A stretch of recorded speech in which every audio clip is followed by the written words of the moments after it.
Before we start this video, we want to clearly state three things. 1. Biological sex is definitely real. 2. Women's rights and girls' rights definitely need to be protected and fought for, of course. And 3. J.K. Rowling is perfectly entitled to like, support and write whatever she wants. Freedom of speech should be protected. Trans people and allies don't think otherwise, they agree. At the same time, J.K. Rowling's essay is misleading and damaging to the trans community, and in this video we are going to explain why. We're doing this to speak to people who may not know much about trans rights, but who are trying to understand why the trans community are so upset about J.K. Rowling's essay. Because honestly, I can see why what she writes looks really reasonable to some people. It is a bloody long video, but if you really want to understand trans people, hopefully you will watch this through, because the essay was really long and there is a lot to say in response. Before we go through the essay, we want to introduce ourselves and our own biases, because everyone's thoughts are based on their own past experiences. In this case, there's a gender-critical perspective that Rowling supports here, and there's a trans community's perspective.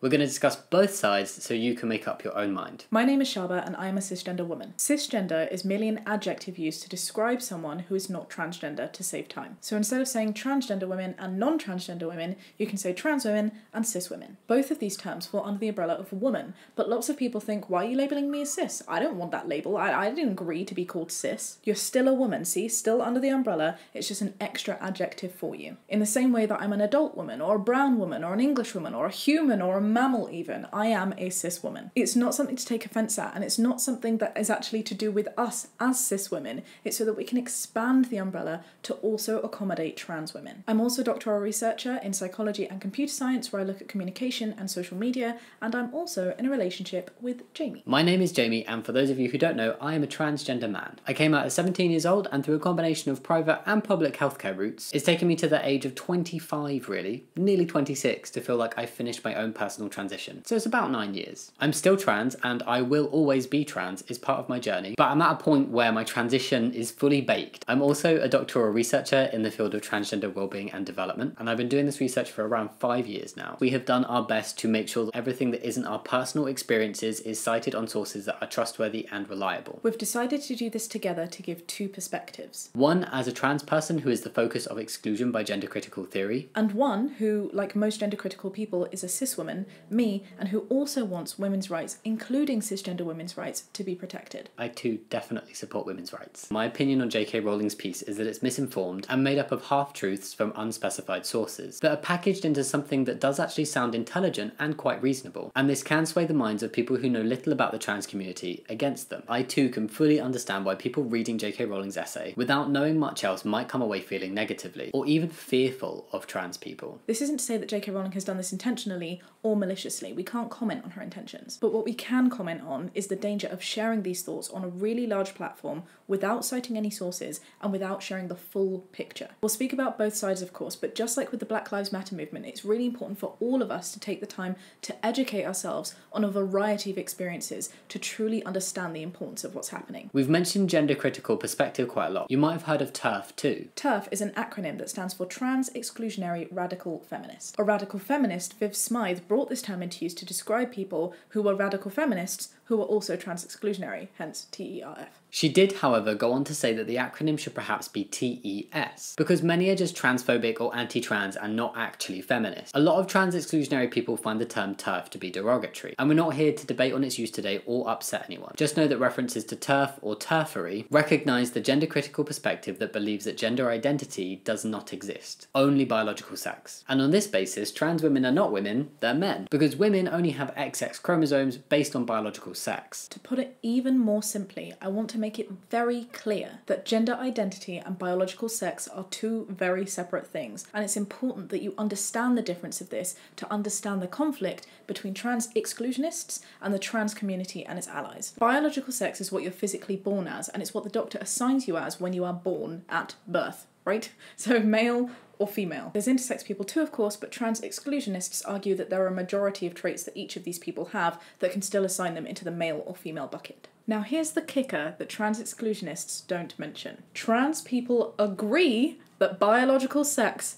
exists. They don't dispute this. There are a teeny, tiny few, but that's the same as brown people like me saying that there's no race. There are a tiny few. That's not the voice of reason. Trans exclusionists make it sound like it is. I'm a trans man, and I know that my biological sex, the way I was assigned at birth, was female, and I don't dispute this. We say biological sex is a real thing. Oh my god, Dad, of course biological sex is a real thing. Can you believe that trans people think that biological sex is not a real thing? Hang on, we never said that. We know biological sex is a real thing, but we're just saying that gender identity is also a real thing. Well, biological sex is a real thing. Yes, and so is gender identity. But biological sex is a real thing. Trans inclusionists know that biological sex exists. They just also know that gender identity exists as well. For most people in the world, like me, you know you're a woman, like I do up here, and my biological sex is female. It aligns. But for a small minority of people, they know they're a man, like me, but their bodies don't match, and that's what makes us trans. Trans men are men. Their assigned biological sex is female, but their gender identity is man. Trans women are women. Their assigned biological sex is male, but their gender identity is woman. And non-binary people are non-binary. Their assigned biological sex could be male or female, but their gender identity doesn't match. Shaba. Yeah.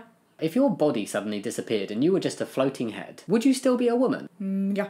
This is gender identity. Forgetting your internal plumbing, it's what you know you are up here. So why is this important? Some people say J.K. Rowling doesn't even put down gender identity. She's clearly defending the fact that biological sex is real. What's transphobic about that? The reason this is transphobic is not only because of what she's said, it's because of who becomes excluded because of what she's said. So by saying that biological sex exists, and by not following that up with gender identity also exists, what you're doing is saying that anyone who is assigned biologically female deserves women's rights. That means cis women and trans men. But look at that. Trans women are left out of this bucket because their assigned sex is male, and that's not right because trans women need women's rights too. So women's rights activism has to also believe that gender identity is real, not just biological sex. Also, trans men don't need women's rights because we're not women, we are men. We need trans rights, but not women's rights. If you now say, yeah, well, J.K. Rowling says she supports trans women and her saying that biological sex is real doesn't necessarily mean that gender identity isn't real, right? If J.K. Rowling really meant to say that gender identity is real but just forgot to mention that, I am so positive there would have been a follow-up to say, hey, my bad, gender identity is a thing, trans women are women. She didn't do that. What she did instead was write a whole long essay reinforcing that sex is real, disregarding gender identity, misgendering trans women multiple times, and she publicly supports people who are genuinely transphobic. We'll now go through the J.K. Rowling essay for you point by point and show that every single argument that seems anti-trans has a rebuttal. We'll talk you through the whole truth, not just the half-truths presented in J.K. Rowling's essay, and we'll give you cited sources for our information wherever possible. At the end of this, you are totally free to make up your own mind on where you stand. She begins by stating it's tricky and that she doesn't mean to add to any toxicity. The sad reality is it has added a lot of toxicity for a lot of people. J.K. Rowling's essay has given support to a large number of people who are transphobic in their views and now believe that they have her backing in making transphobic comments. From people who are flat out transphobic to people who are trying to legalise their transphobia to actual legal policymakers. In addition to this, the world of Harry Potter, which J.K. Rowling is clearly known for, has been a safe space for the LGBT+ community. J.K. Rowling herself added to this inclusive feeling by saying things that were LGBT+ friendly even after the books were published. So ignoring gender identity here causes a lot of pain to the trans community and the allies who dress up as Harry Potter characters, who celebrate pride in this way, who follow the creators avidly, who get tattoos and just celebrate magic, because those stories show us that you shouldn't be discriminated against for an identity that isn't your choice, and that when this happens, the underdogs, the inclusive ones, are supposed to win. She goes on to say that last December she tweeted support for Maya Forstater, and at this point it's really difficult to argue that J.K. Rowling has good intentions. She's clearly followed this case very strongly, and as a very talented author, she knows how to use words well. She's chosen to use her words to suggest that Maya Forstater had transphobic tweets, and all she wanted was affirmation that a belief that sex is determined by biology is protected by law. This is largely misconstruing the facts of what actually happened. Her transphobic tweets are actually very clearly transphobic. J.K. Rowling makes Maya sound so innocent and like a victim, but this is clearly not the case. She also refused to use the correct pronouns for a colleague, and she was warned that she was creating a hostile work environment for other employees. She didn't just ask the judge to rule whether sex is determined by biology and that belief is a protected characteristic by law. Maya said it herself. She was asking whether the lack of belief in gender identity, and that's a belief that everyone has a gender identity which should take precedence over sex. That lack of belief in gender identity is what she wanted protected. Let me just rephrase this to you in another way so I'm making this really truly clear. I'm going to use an actual example. Jamie. Hello. His biological sex was previously female, but his gender identity is as a man. And so, Jamie is seen in society as a man, not as a female, right? But Maya disagrees with this. Maya says that Jamie is not a man at all. He is only female. And Maya believes that her belief in that way is the one that should be protected. Judges make impartial rulings based off of technical rules, and in this case, in 2010, Granger and Nicholson came up with a list of criteria to see whether a belief should be protected. It had 5 points to meet. The judge used these 5 points to see if Maya's lack of belief could be protected, and he said, with regards to point 1 and 2, yes, what she held was indeed a belief. 3, it is to a substantial aspect of life, it's not like a preference in jelly or something, this is serious, this is gender, this is a part of someone's identity. 4, it does have a level of seriousness, again, it's not jelly. But 5, it must be worthy of respect and not be incompatible with human dignity, and not conflict with the fundamental rights of others. Well, I think it's pretty clear that Maya's lack of belief in gender identity fundamentally conflicts with Jamie's rights of having a gender identity, and the rights of other trans people. I'm just doing that to illustrate it to you. The judge ruled, in fact, that he didn't deem Maya's lack of belief worthy of respect in a democratic society. The judge said that Maya was absolutist in her view on sex. He said if a person has transitioned from male to female and has a GRC, then that person is legally a woman, and that isn't something that Maya is entitled to ignore. Maya's position is that even if a trans woman has a GRC, she cannot honestly describe herself as a woman. That belief is not worthy of respect in a democratic society. You can't treat people with less respect just because you don't agree with them and not face any consequences, especially when they fall under a protected characteristic. Fun fact, Maya is now trying to appeal this judge's decision and has crowdfunded based on this using J.K. Rowling's essay as support. How can you see this and determine that J.K. Rowling has not been anti-trans when this exact piece that she's written is being used to justify transphobia? And not just transphobia, but transphobia that somebody is trying to get protection for in a court of law. J.K. Rowling continues to say that her interest in trans issues was before Maya's case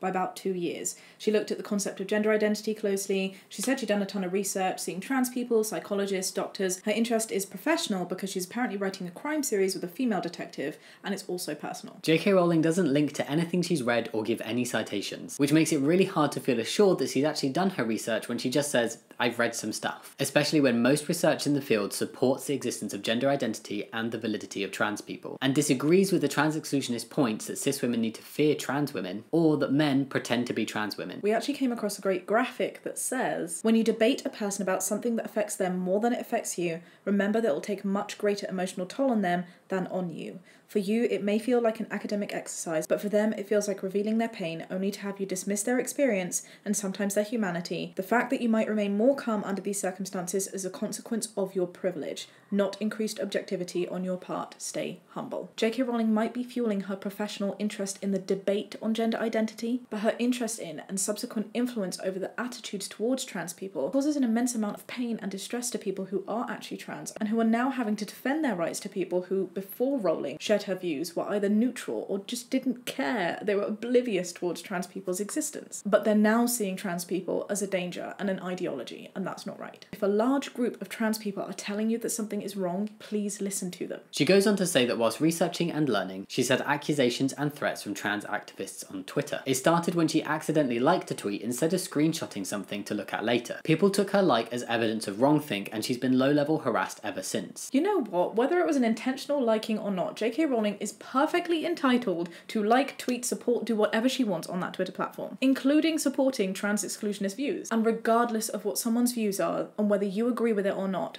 threats of abuse are absolutely never okay. The trans community has valid arguments against trans exclusionist points, but threats really weaken this. And we 100% do not condone this kind of behaviour. However, it's only a minority that act this way, and we can't take that wrong behaviour of the minority and group it onto the majority who do not behave in this way. We've spoken to people who have shared articles saying, oh, look how horrible trans people are being. And there are literal collections of screenshots of trans people or trans allies saying very negative things about J.K. Rowling. Of course, those tweets are not cool, but it's also not cool to collect them and act like this is all that's happening. In under 5 minutes, I could collate so many horrific screenshots of what trans exclusionists have said to Jamie. He receives these every single day. He's been called so many things. Delusional, an idiot, a freak. And he's gone into periods of genuine depression from feeling super invalidated by people attacking his literal sense of being. A fuckhead, a freak show, a pretend dress-up person, batshit crazy. When all he wants to do is live and pee in peace. Insane, a human that ruins America. I receive it too. I receive verbal sexual assault threats from men for just being with a trans guy, and this is as a cis woman. A dick, a dishonest, misogynistic, homophobic twerp. Neither of these sides are innocent. In all honesty, I've received pretty much no calm responses to my viewpoints from trans exclusionists. Instead, I receive a torrent of hate, shouting, and illogical attempts to belittle me and invalidate my gender. I personally have not thrown threats anyone's way. I simply rebut points with facts, and I explain why they're wrong as a trans person standing up for trans rights. And based on the back of Rowling's words and other people encouraging these views, I have received so much hate. Thankfully more support, but the hate has truly been vile. So yes, JK Rowling, I feel your persistent low level of harassment. I can genuinely say I experience this on a daily basis. But no one can justify their transphobic views by saying that trans people and trans allies are being mean. People on both sides are mean, and regardless, if you've said that gender identity doesn't exist and someone calls you a bad word, you're still saying that gender identity doesn't exist. She says months later she followed Magdalene Burns, an immensely brave young feminist and lesbian dying of an aggressive brain tumour, who she wanted to contact and did. She said Magdalene was a believer of the importance of biological sex, and that because of following her, JK Rowling experienced greater abuse on social media. Just like JK Rowling's description of Maya Forstater, to describe Magdalene Burns in this way is very misrepresentative. Magdalene Burns has sadly passed away, and despite her views, she was still a human being. But there is no avoiding the fact that Magdalene Burns did not have the gentle and unoffensive views that Rowling described her as having. Burns called trans people perverts, misgendered them, and fundamentally believed that trans women were men. So to paint her as someone who just had a very gentle sounding belief is wrong. JK Rowling says she mentions this because she knew what would happen when supporting Maya: violent threats, being told she's literally killing people with her hate, to be called slurs, and to have her books burned. Again, threats of violence are never okay from either side. And saying that she's literally killing thousands of people with her hate is an exaggeration. But there's an element of truth that this hate, that come from gender critical views that this essay supports, can cause these levels of hurt. Remember, JK Rowling's essay is already being used as a way to justify the restriction of trans rights. These bills not only practically affect trans people, they also fuel horribly transphobic people to harass trans people within society, and reaffirm the negative views that can lead to self-harm and sometimes worse. So we really shouldn't ignore the impact of powerful words from a powerful platform. I genuinely don't think Rowling realises the damage that she has caused. She says she didn't expect all the emails and letters that came showering down,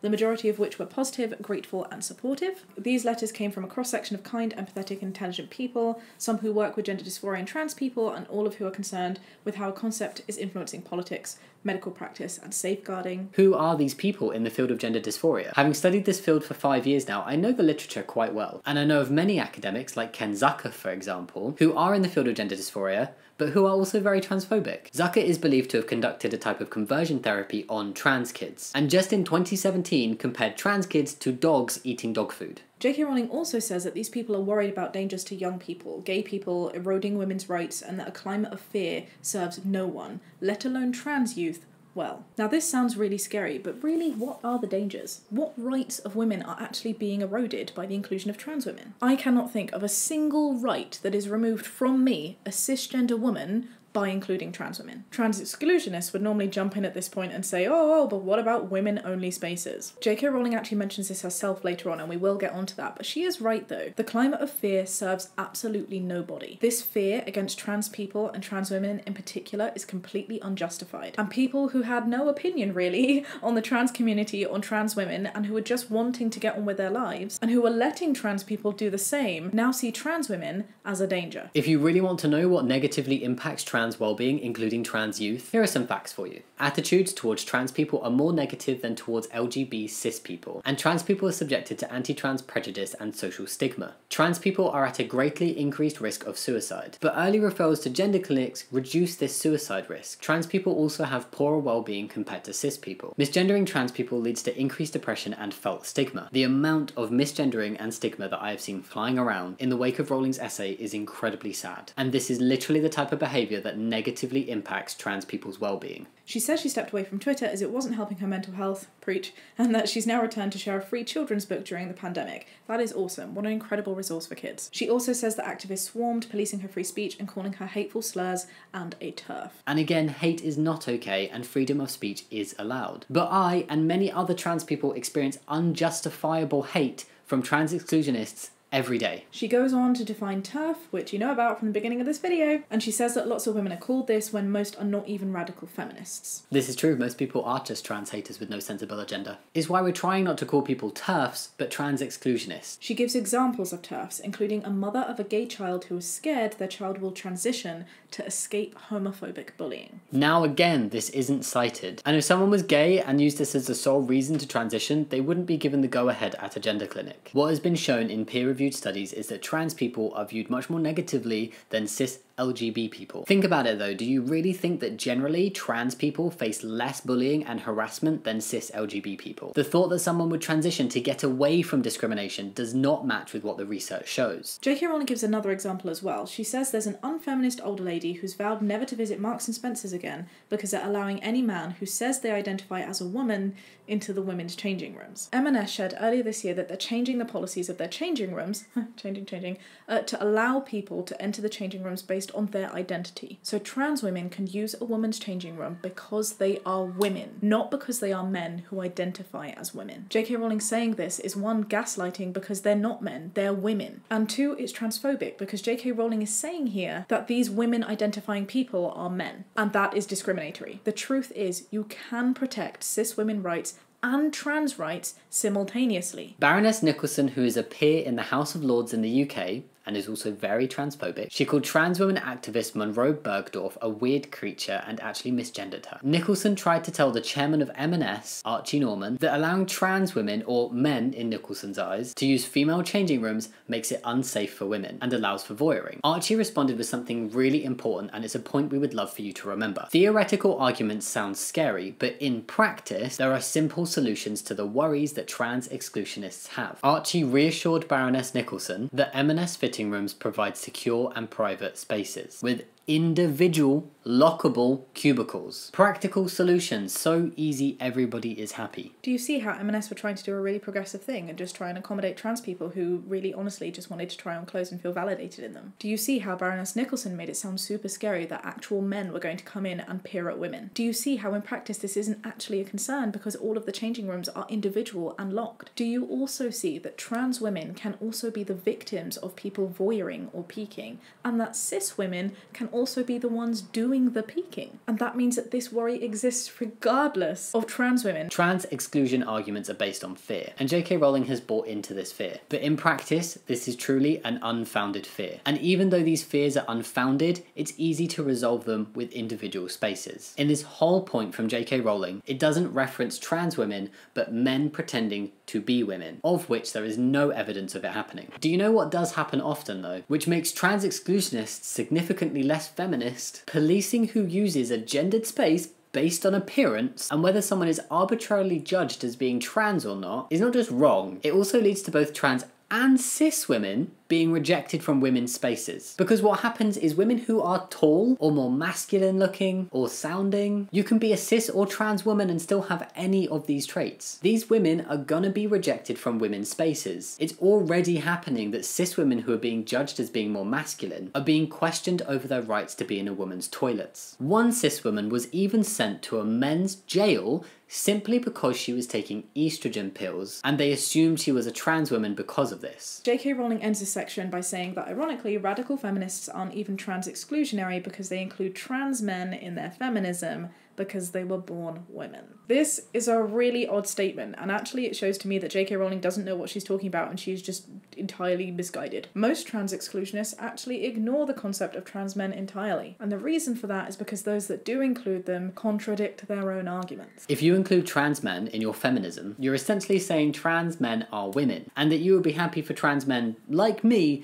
to use women's changing rooms and toilets. This is something that would be incredibly uncomfortable for me and you. Then you're really allowing allowing easy access for men into women's spaces. And that's the case even if you don't accept that Jamie is a man, because if a trans man, like Jamie, with a beard and penis and balls, right, can go into a women's toilets and that is deemed okay because his biological sex was female, what is to stop a cis man from doing the same? If you then say that trans people only post-genital surgery can use the correct toilets for their gender, how on earth would you propose this was enforced? Are you going to hire somebody to stand outside every single public toilet and changing rooms to carry out genital checks? Trans women, like all women, should be allowed into women's only spaces, like changing rooms, because they too should also be included in feminism and protected within women's rights. Black women, trans women, gay women, every single woman. It doesn't mean that every single woman needs the exact same things, but it does mean that trans women can be included and should be included without impeding any rights of cisgender women. This same argument to not include trans women was also used to exclude black women from white women only spaces and lesbian women from straight women only spaces. People used to think that black women and lesbians would attack white women and straight women. This, the trans exclusionist argument, is just history repeating itself, except the women being targeted against is changed. She then goes on to say that TERF accusations intimidate people and organisations that she once admired who now cower and feel scared by saying things like, they'll say I hate trans people. We haven't seen these. What we have seen is organisations and institutions actively accepting trans people more. Not out of fear, but out of realising that trans people should be accepted because it's the right thing to do, and they are therefore shunning trans exclusionist rhetoric due to its anti-trans nature. Often these companies get a lot of hate for supporting the trans community, but they do it anyway, and I think that's really admirable. She says, speaking as a biological woman, people in power need to grow a pair, and then talks about clownfish. No one is claiming that anybody can literally grow a pair of testicles. I mean, I wish that was true.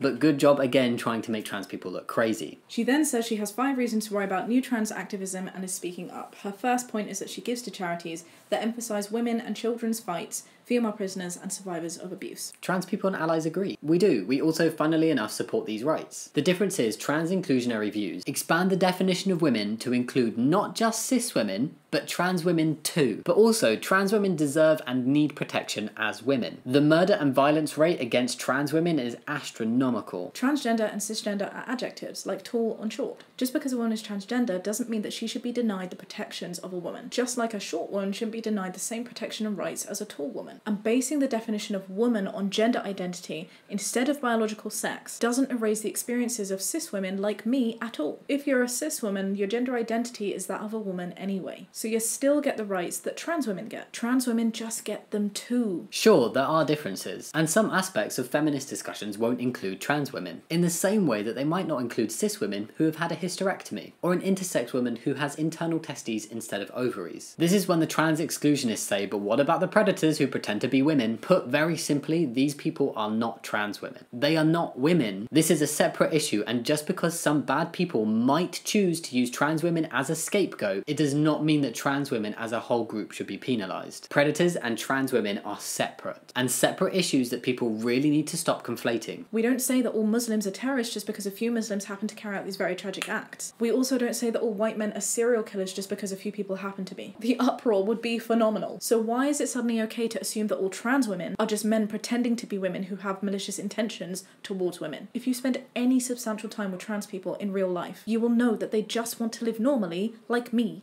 a cis person. Trans exclusionists who aren't convinced will bring up at this point the 1 or 2 examples of trans women who have done bad things. You're never going to have a group in society where everybody is perfect and none of them do anything wrong. The 2 cases of bad trans people against the estimated 1.5 million trans people in the EU alone is such a tiny percentage. Just like a majority of cis women are not dangerous, a majority of trans women are not either. So now that we've shown you that you can't eliminate an entire population based on just a few stupid people, what about the genuine men who are actually pretending to be women in order to get into women-only spaces? What trans exclusionists don't tell you is that the Equalities Act that protects gender reassignment already has an exception in place to deny trans women of help from women-only safe spaces like refuges. That actually exists. In addition to this, a Scottish government literature search looked at over 100 peer-reviewed research papers last November specifically on these issues of trans inclusion. They found that domestic and sexual violence services support trans women using these women-only safe spaces. 12 regulatory bodies that govern these all over Great Britain were asked, and not a single one of them has ever had to use that exception to exclude a trans person. They didn't need to. The same government review found that there was no evidence whatsoever to support the idea that including trans women in women-only safe spaces leads to cisgender men pretending to be women inciting violence. There is no evidence of that. And 2 other papers have also shown that there is no evidence to support this fear. This is grounded, peer-reviewed, legitimate research. And the literal bodies that run these safe spaces have said that even if reforms to the Gender Recognition Act happen, the way they deal with men posing as women would not change, because their existing risk assessments safeguard against this already. So again, trans exclusionists are creating a fear that does not exist. You can read the whole research review yourself, it's fantastic. We're also forgetting here that if predators really wanted to invade women-only safe spaces, they can dress up as janitors, repairmen. They don't even have to dress up. When was the last time that you checked and saw someone standing there at a changing room or a toilet? And on top of that, the most ludicrous thing is if you push trans women out of women-only spaces, that means that you're pushing trans men, because of the biological female argument, into them. Rowling's second point is that some diseases such as MS behave differently in men and women, and trans activism impacts these because it erodes the legal definition of sex and replaces it with gender. It's true that medical diseases and their treatment can behave differently depending on chromosomes and biology, but again, trans people don't dispute this. Being trans is treated medically. Doctors and trans people know what's needed. I know that if I had MS, the fact that I was assigned biologically female before will have to be considered, and this will be done between me and my doctor. Trans people aren't eroding the definition of sex. They're just saying that in terms of rights and their recognition in society, that should be based on gender. No erosion. This is again more fear-mongering based on false information. She says the second reason she's worried about what she calls new trans activism is that as an ex-teacher and a founder of a children's charity, she has concerns about the effect the trans rights movement has on both. What effects? What does this mean? As a doctoral researcher specialising in trans research, I also have a professional interest in trans people and knowledge. I have deep concerns that J.K. Rowling's worries are unfounded. She's trying to suggest that trans rights are a danger to safeguarding and education in schools, but gives no reasoning or information to back this up, because it's not true. Her third point is that she's interested in freedom of speech and defending it, and you know what? So am I. And so am I. You have every right to speak out against transgender people, but you can't expect them to not want to speak out against you too. Freedom of speech is not freedom of consequence. Use your freedom of speech, sure, but if you use it to lie about trans people and to generate fear, you're gonna get called out for it. It's also not the strongest standpoint to be championing freedom of speech in a blog post where you disable comments, and also disable replies on tweets that you write on the matter. We are here as a trans person and an ally, actively encouraging everyone to have a sensible discussion on this matter. You are there not allowing people to respond, and yet you're saying one of the reasons you're afraid of trans activism is protecting free speech. The fourth reason she uses for being concerned is the huge explosion in young women who wish to transition. This is also false, and to be honest, quite misleading. Wishing to transition makes it sound like a voluntary desire. I wish I had equal boobs. I wish I was 5 inches taller. I wish I had curlier hair, but I didn't wish to transition, I needed to. It wasn't a wish, it wasn't a choice, it was a massive life-altering thing that I had to do. If I could have avoided doing this, I would have. The point we're making is that it's a big deal for anyone who finally comes across the term transgender to go, wow, this actually describes me. I can finally live my life the way I need to. Thanks to technology, this can happen because the word transgender is being seen more by the people who need it. And so of course, if technology means that people like me can share our stories, more people will realise that they too are trans and can identify that way. J.K. Rowling also says there's increased numbers of detransitioners, sometimes after taking irreversible steps. Again, no citations. The detransition rate is actually really low. Who's right? You decide. Look at the facts. Do you know how many people as a percentage detransition? 0.5%. 0.5%. Does this sound like a lot to you? Falsified media reports do exactly what J.K. Rowling is doing right here. They are inflating statistics and sensationalising, and it is not okay. Did you also know that in a study of over 2,000 people in the UK, over 83% of people said that they regretted plastic surgery? 83%! That's significantly higher than the 0.5% who detransition. Does that mean we should stop people from getting plastic surgery then? She finishes here by saying that some decide to transition after realising that they're same-sex attracted, and that their transition was driven by homophobia. We've already addressed that there is more significant transphobia than homophobia. Even within the LGBT+ community, there's an entire alliance created against trans people for LGBT cis people. J.K. Rowling says that most people weren't aware that 10 years ago most people transitioning were biologically male, but now that ratio has reversed, and that there's a 4,400% increase in girls being referred for transitioning treatment. It's important to note here that referrals are not just for medical transition-related treatment. It's to gender specialist clinics where people receive care and checks. And there are many people that aren't actually transgender and they just needed these services because they were questioning. And if lots of people are referred and see a specialist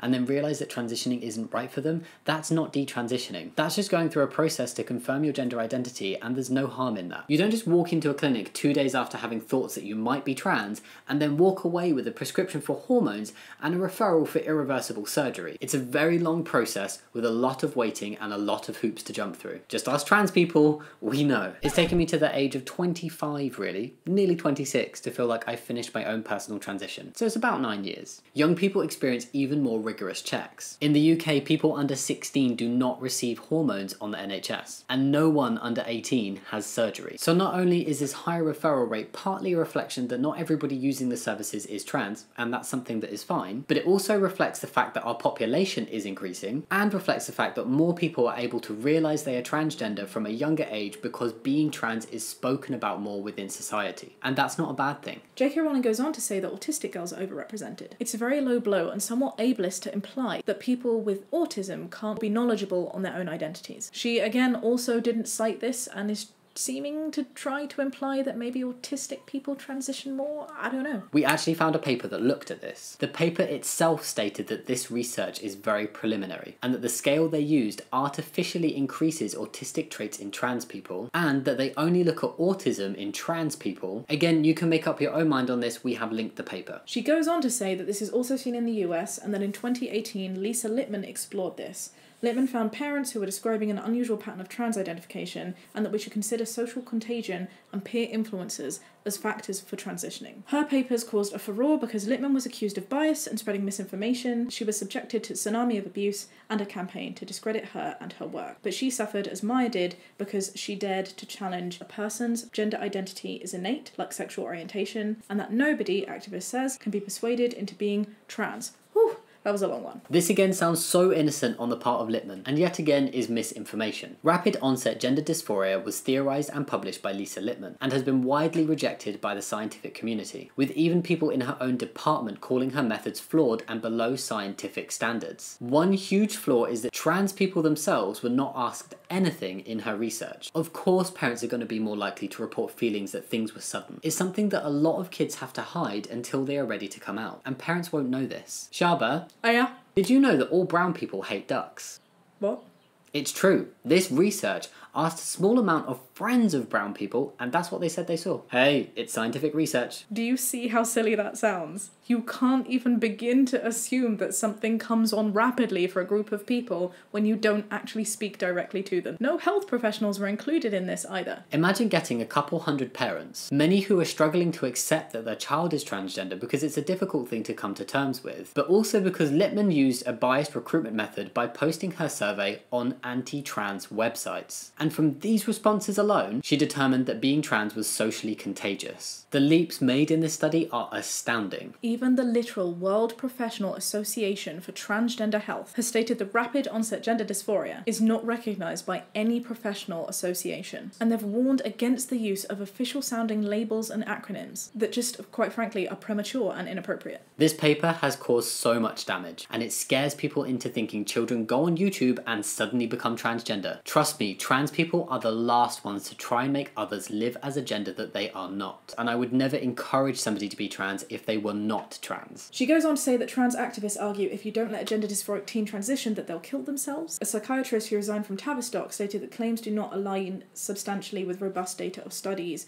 nor cases he's encountered over decades as a psychotherapist. The argument is that not allowing trans people to transition can lead to an increased risk of suicide and scientifically poorer well-being. Both of these claims have been substantiated by a healthy body of peer-reviewed research. You have one doctor making a sweeping statement versus a large body of verified research. You decide what to believe. J.K. Rowling further says that young trans men reveal notably sensitive and clever people, and that their accounts of anxiety, dissociation, eating disorder, self-harm, self-hatred made her question if she too might have tried to transition.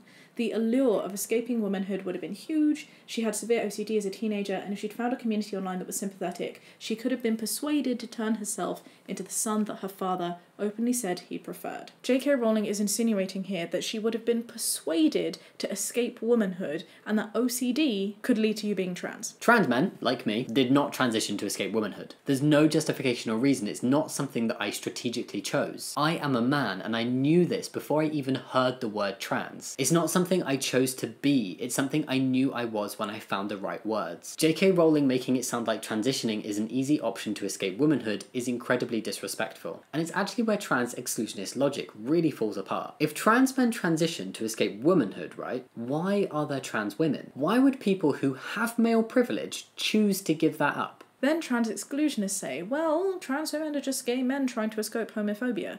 Well, we've already shown you that actually transphobia is far more rife and damaging than homophobia. But if that's not enough for you, we'll pose something else.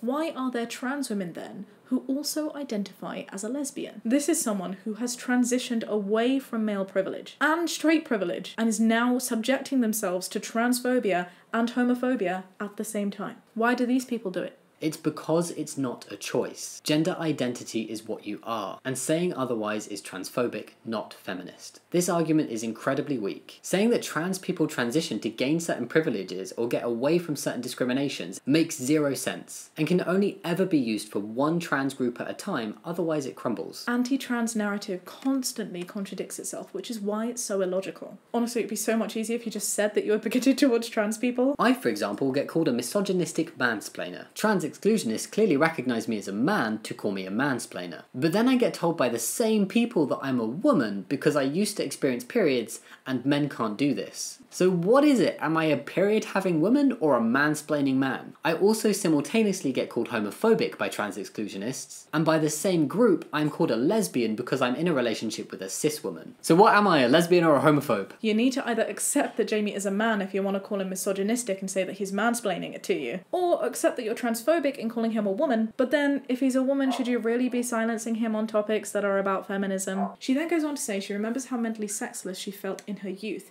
Using Simone de Beauvoir's words, it's perfectly natural for future women to feel indignant at the limitations posed upon her by her sex, etc., etc. Her narrative seems to be that disliking being a woman means that you could be a man if the opportunity's there. That's not what it means to be transgender. People who feel like that don't transition, and if they do, they are part of that very tiny 0.5% that detransition. And they go through lots of questioning and processes to try and avoid this. She also picked out particular quotes of Simone de Beauvoir, but Laura Jane Grace perfectly encapsulated the cherry-picking of information by sharing this quote by Simone: "One is not born, but rather becomes a woman." J.K. Rowling says there's no realistic possibility of becoming a man in the 80s. This is also misleading. People did transition in the 80s and for many decades before that. Transgender people have existed long before J.K. Rowling and trans exclusionists and you and I ever existed or came onto this earth. They were so shunned and disregarded that they had to live in secret. The truth is there was a realistic possibility to transition in the 80s, and doing so brought about a lot of judgment, and people did. She goes on to say she fortunately found a sense of otherness and support in female artists who said it's okay to feel confused, dark, sexual and non-sexual,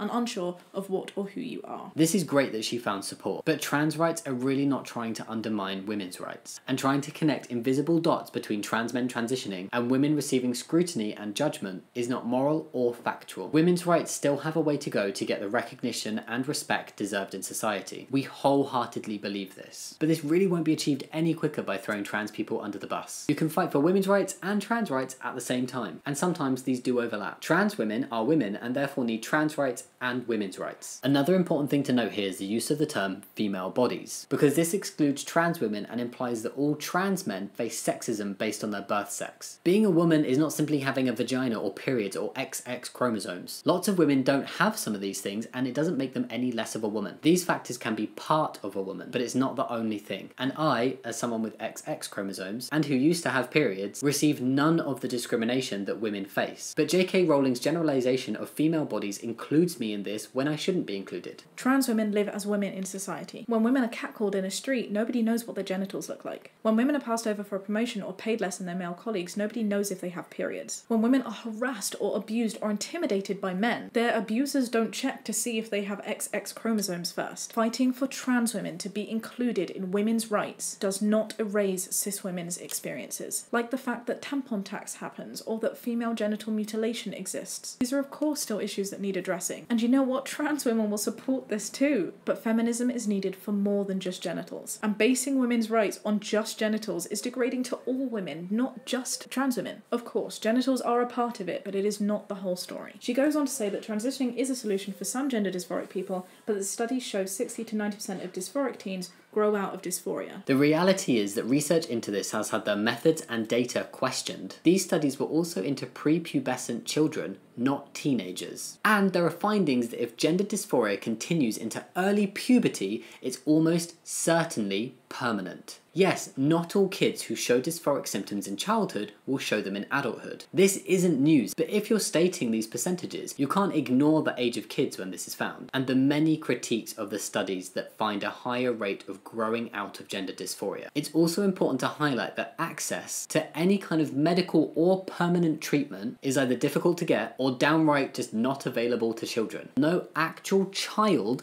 will be put on hormones or have any type of surgery. Some kids might receive puberty blockers, but this is really quite rare in places like the UK, and it also doesn't make any permanent changes. More research is looking into this too. The process of getting to the stage of receiving this kind of treatment is also so long, with wait lists and multiple assessments from multiple counsellors and gender specialist doctors. This is yet another example of J.K. Rowling wildly over-exaggerating the facts, as well as only telling the half-truth that makes everything sound big, scary, and like it needs to be stopped. It doesn't. She then goes on to say she's been told to meet trans people, which she has, and that she's had a wonderful trans woman friend who went through a long and rigorous process being older, and that current trans activism is urging to remove robust systems for reassignment. Let's be honest though, when has a racist person been able to say, oh yeah, I know a black person, and then been able to say things that are really racist and gotten away with it? If J.K. Rowling really does see this person as a woman, even though they're a trans woman, then it's really not that difficult for her to be able to extrapolate that to the entire trans community. Using words like being older and the process now makes it sound like the transitioning process has gotten significantly easier. Here's the truth. Since I started transitioning 9 years ago, the process has gotten even more difficult to transition. The gender clinic that I went to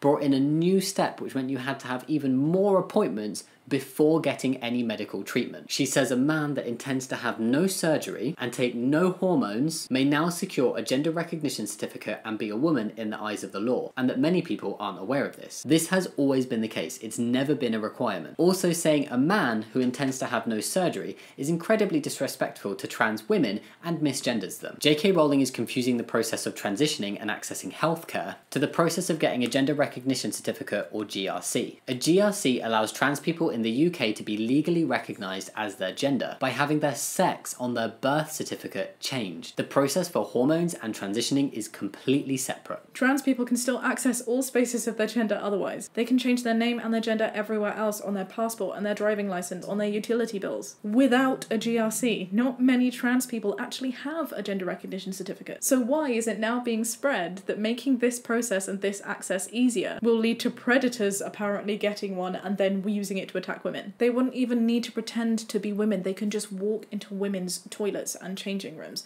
Really, where this argument should be going is not against trans people, but on making all places, like public toilets and changing rooms, completely individual for everyone to be protected. She continues to say that she feels like things have gotten worse for girls, who are dehumanised with Donald Trump and incels and trans activists calling people TERFs. You know what, J.K. Rowling, we fully support your fight for women's rights. It is so needed. But none of your points involve trans people apart from your TERF one, which is quite out of place. Stop people saying grab them by the pussy. Yes, trans people agree. Stop incels raging against women who won't give them sex. Yes, stop this. Trans people agree. Stop trans activists that declare TERFs need punching. Yes, stop this too. No punching. But if you're trying to say that trans women shouldn't be included in women's rights, including them isn't attacking women's rights, it's supporting them. She goes on to say that she's read arguments of femaleness not being in the sex body, and she finds that misogynistic and regressive. She says it's clear an objective of denying the importance of sex is to erode the idea that women have their own biological realities. Let us make this very clear as we have before. Trans rights do not conflict with women's rights. If you are fighting the rights of biological realities, like tampon tax, like female genital mutilation, fight it. Trans people support this. Trans people will fight with you. But for women's rights that aren't to do with biology, like abuse, like catcalling, like systematic oppression, you need to include trans women because they experience it too. It's that simple. Intersectional feminism exists for a reason. Just like there'll be some experiences not shared between cis and trans women, there are experiences not shared between black and white women. These are intersectionalities towards womanhood. And boiling women down to just people who menstruate and have vaginas is very reductionist. It's not saying that women who do experience these things will suddenly have less rights. We're just realizing that feminism should include all types of women. Sex is not being eroded. Feminism is just being broadened. And those who feel attacked by that are in turn attacking some of the most vulnerable people within society. Trans people, most notably trans women. She says here that it's not enough for women to be trans allies, but they must accept and admit that there is no material difference between trans women and themselves. This is false. What it should read is that cis women should be allies to trans women, because both are women, and no trans woman is ever saying that there is no difference between trans women and cis women. Trans people know better than anyone that biological sex differs from gender identity. This difference is literally what explains trans people's existence. So why would they want to admit that there is no difference? This is making trans people sound unreasonable, and this is not true. J.K. Rowling says that woman is not a costume or a pink brain or a liking for shoes. Trans women will agree with you that being a woman is not a costume or an idea in a man's head. The problem here is that when Rowling says these things, she is calling trans women men. She says that inclusive language, like saying people who menstruate, is dehumanizing and demeaning. And while she acknowledges that this is seen as appropriate for trans people, she says that experiencing degrading slurs makes us hostile towards cis women. The reality is that trans men can menstruate and can have vulvas. Just referring to women in these contexts will be excluding trans men. Cis women are not excluded by the use of inclusive language, because by its very nature, it is inclusive. Violent men are horrible. It is awful that anyone is subjected to violence. But it is not the fault of trans people that there are violent men in the world. It is not the fault of trans people that women face degrading slurs. And so it's not the responsibility of trans people to bear the brunt of a refusal to use more inclusive language. I've had degrading slurs, I'm a cis woman, but I don't take offence to the term people who menstruate, or people with vulvas. I recognise that this isn't reducing me to my body part. It's just making the term more inclusive for people who need support too. I'm not going to be selfish and make this about me when really it's about accommodating people who are less privileged than me because they weren't born in the body that matched their gender identity like I was. She then moves on to a fifth and final point of being concerned. J.K. Rowling is a domestic abuse and sexual assault survivor, and she hasn't talked about it because it's understandably traumatic, and she wanted to protect her daughter, who encouraged her to speak up. She says she isn't mentioning this for sympathy, but to stand in solidarity with many women who have stories like hers, and who are called bigots for having concerns on single-sex spaces. J.K. Rowling says that she escaped her violent marriage with difficulty, and that despite being in a good relationship now, the scars do not disappear. She mentions her jumpiness can seem funny, but that she hopes her daughters don't have to experience this with sudden loud noises or finding people behind them. The experience that J.K. Rowling went through is absolutely horrific. Nobody at all deserves to be treated in such a horrible way. This is an issue that needs to continue to be addressed. However, as many people have come forward and said, this is no reason to throw trans people under the bus. I haven't spoken about this online, and I probably won't ever do this in a very meaningful or detailed way. I too have experienced ongoing physical, emotion, and psychological abuse. This was ongoing, and this was so horrible, and I completely feel J.K. Rowling's pain and vex when she talks about feeling very jumpy in relation to people giving her scares or loud noises. I understand that feeling of panic and fear and adrenaline because I feel it. I feel it every time I see a certain car, or every time I hear someone whistling, or every time I get a text or an email from certain names that might look like certain names, or from no caller ID. I recognise, however, that the pain caused to me and the trauma that I carry with me was from a cisgender man. And I don't hold this against all cisgender men. And I also don't hold this against trans women who experience greater amounts of abuse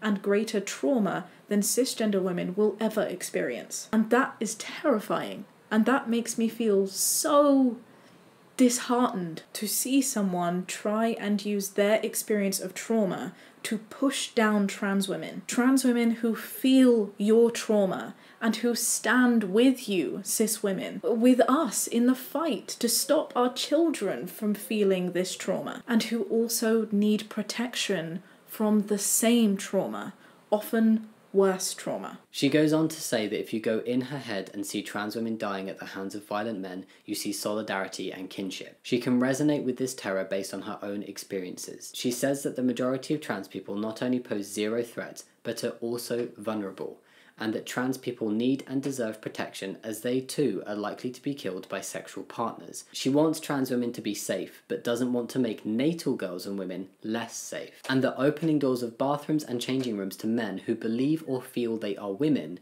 means that you open the door to any man who wishes to come inside. You cannot, in the same post, say that you are concerned about the safety of trans people and recognise that they face high levels of violence, and then also deny access to spaces that are going to help keep them safe. Keeping trans women safe doesn't mean that cis women will be any less safe. If you take 1 point away today, I hope you truly see this. So misgendering trans women by calling them men who believe or feel they are a woman is rude, and it's redundant because predatory men will not do this anyway. This is causing fear, and this is conflating the two groups, and it is not fair on trans women. J.K. Rowling says that she read that the Scottish Government wants to proceed with controversial gender recognition plans that mean that, I quote, all men need to do to become a woman is to say he is one. This is again misgendering and transphobic. And without going into too much detail, as we've said before, the Gender Recognition Act does not change this at all. The literal Scottish Government and abuse and violence refuges themselves welcome trans women and the inclusion of trans women. And they welcome the reform of the Gender Recognition Act. And they say that predatory men pretending to be women are already stopped through current processes. It's nothing to do with trans women. J.K. Rowling says this reform triggers her. She then said she linked the disappointment to the ways that government's playing fast and loose with women's safety.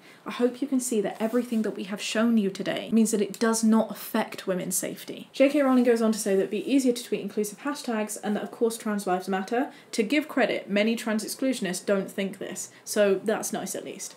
And she uses another cherry-picked quote from Simone de Beauvoir, who essentially says that it's more comfortable to sit blindly than to fight for what you think is right. That many women are justifiably terrified by trans activists, as many have gotten in touch to tell their stories and are worried about losing their jobs and doxing. I can also say that even though I have a much smaller platform than J.K. Rowling, I have had hundreds, if not thousands of people that have gotten in touch to tell me that they are worried about losing their homes, their families, their safety, their jobs, their lives, because of people not accepting them being transgender. Doxing is never okay. But if a cis woman loses her job because she's being outright rude to a trans person and refuses to acknowledge their identity, this is discrimination and they will face consequences. Just like if someone was racist, they would lose their job. Freedom of speech is not freedom of consequence. J.K. Rowling says women are in the majority with these views, and the only women's views that are excluded are those who are privileged enough to have not come up against male violence or sexual assault and who don't educate themselves on it.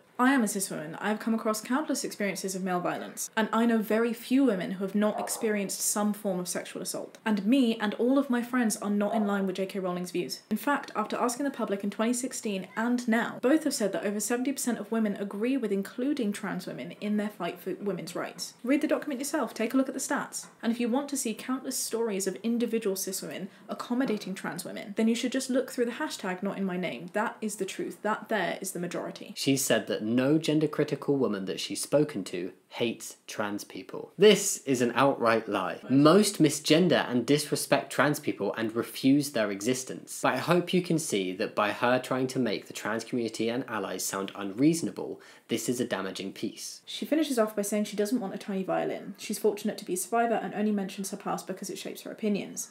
She says all she wants is for similar empathy and understanding for people whose only crime is wanting concerns to be heard without receiving threats or abuse. Our conclusion from all of this is compassion for someone who has had awful experiences that have created a fear and a want to protect others from going through the same. That is admirable, but the efforts when it comes to fighting trans people are misguided. We don't think J.K. Rowling is a bad person, but we do think that she has accidentally fallen into a gender-critical echo chamber, as is evidenced by her blog post, which is transphobic. It's filled with missing information, it entirely lacks sources, and people are just trusting trusting what she is saying, which is very damaging indeed. We're not saying that you need to listen to us. We're strongly encouraging you to do your own research. We have cited everything below. We can sit here and talk until we're blue in the face, but if you still, after watching this entire video, don't think that trans women should be seen as women or feel that they are just predatory men, you are relying on arguments that are deeply flawed. You are trusting half-truths and you are giving in to fear-mongering. And that is your choice. Shout about it if you want. It's your freedom of speech. But don't then get annoyed when people call you out for being a bigot or for being trans-exclusionary, because that is what you are doing. Thank you for watching. Please also have sensible and kind discussions in the comment section. As always, thank you so much for watching, and we will see you next time. Much love. Bye. Bye.